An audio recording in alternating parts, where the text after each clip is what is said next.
Narrator विश्व विजेता सिकंदर। एक ऐसा नाम जिसने दुनिया के बड़े हिस्से को अपने कदमों तले रौंद डाला था।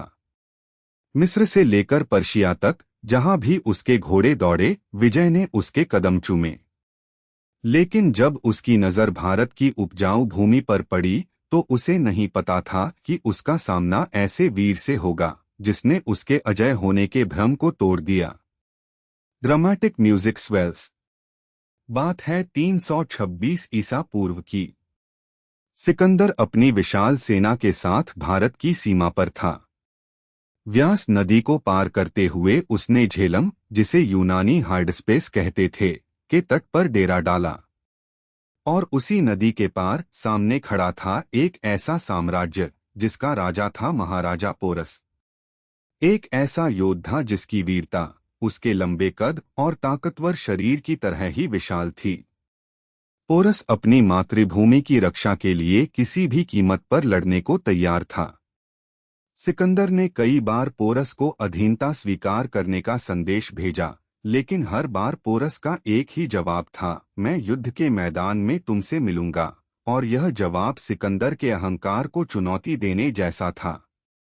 मॉनसून का मौसम था, झेलम नदी उफान पर थी।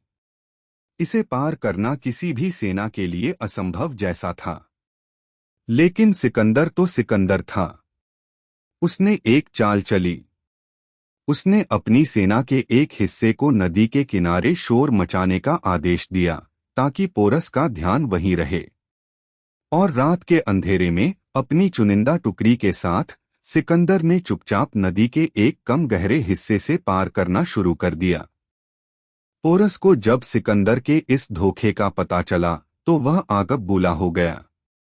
उसने तुरंत अपने बेटे के नेतृत्व में एक छोटी टुकड़ी भेजी, लेकिन वे सिकंदर की घुड़सवार सेना के आगे टिक न सके। अब बारी थी स्वयं पोरस की। वह अपनी पूरी शक्ति और अपने सबसे घातक हथियारों विशालकाय युद्ध हाथियों के साथ मैदान में उतरा। ये हाथी यूनानी सैनिकों के लिए एक नया और भयानक अनुभव थे। उनकी चीखें, उनके पैरों तले रौंदे जाते सैनिक, यह सब यूनानी सेना का मनोबल तोड़ रहा था। युद्ध भयंकर था। एक तरफ सिकंदर की सुव्यवस्थित अनुभवी मैसेडोनियन सेना, दूसरी तरफ पोरस के पराक्रमी भारतीय योद्धा और उनके बेजोड़ हाथी। पोरस स्वयं अपने सबसे बड़े हाथी पर सवार होकर लड़ रहा था, दुश्मनों को गाजर मूली की तरह काट रहा था। यूनानी इतिहासकार लिखते हैं कि पोरस इतना विशाल और पराक्रमी था कि उसके शरीर पर लगे घावों की भी उसे परवाह नहीं थी। उसके हाथी ने कई मैसेडोनियन सैनिकों को मौत के घाट उतारा। लेकिन सिकंदर की रणनीति और उसकी सेना का अनुशासन भारी पड़ने लगा। उसके घुड़सवारों ने भारतीय सेना को घेर लिया। हाथियों को घायल कर दिया गया, जिससे वे बौखलाकर अपनी ही सेना को कुचलने लगे। पोरस खुद बुरी तरह घायल हो चुका था, उसके शरीर से खून बह रहा था, लेकिन वह अंत तक अपने हाथी से नीचे नहीं उतरा। जब उसे बंदी बनाया गया और सिकंदर के सामने पेश किया गया तो सिकंदर ने पूछा, तुम्हारे साथ कैसा व्यवहार किया जाए? पोरस ने आत्मविश्वास से भरा जवाब दिया, जैसा एक राजा दूसरे राजा के साथ करता है। यह जवाब सुनकर सिकंदर हैरान रह गया।